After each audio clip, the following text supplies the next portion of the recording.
তো বন্ধুরা তোমরা কিন্তু অনেকেই শুনেছো যে ফটো থেকে ফটো কিন্তু ইনহ্যান্স করা যায়, ঠিক আছে?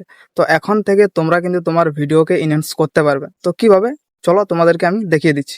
ওকে, তো এর জন্য বন্ধুরা তোমাদের একটা অ্যাপ ইনস্টল করতে হবে। তো অ্যাপটার নাম হচ্ছে ভিম্যাক। তো এটা তোমরা গুগল প্লে স্টোর থেকে পেয়ে যাবে। তো সবার প্রথমে তো তোমরা এটা ইনস্টল করে নেবে, তারপর ওপেন করবে। ওপেন করার পর এখানে ওপেন করার পর এখানে তোমরা দেখতে পাবে এআই ইনহ্যান্স। তো এখানে ক্লিক করতে হবে। ক্লিক করার পর এখানে ট্রাই নামে ক্লিক করতে হবে। ক্লিক করার পর এখান থেকে ভিডিওর মধ্যে চলে আসবে। ভিডিওর মধ্যে আসার পরে এখানে তোমাদের একটা ভিডিও নিয়ে নিতে হবে, ঠিক আছে? যে ভিডিওটা তোমরা ইনহ্যান্স করতে যাও, ঠিক আছে? তো এখান থেকে ভিডিওটা নিয়ে নেবে। নিয়ে নেওয়ার পর এখানে তোমরা দেখতে পাবে ইনহ্যান্সিং কোয়ালিটি, ঠিক আছে? তো এখানে তোমাদের যেরকম নেটের স্পিড থাকবে সেরকম কিন্তু এখানে তাড়াতাড়ি হবে।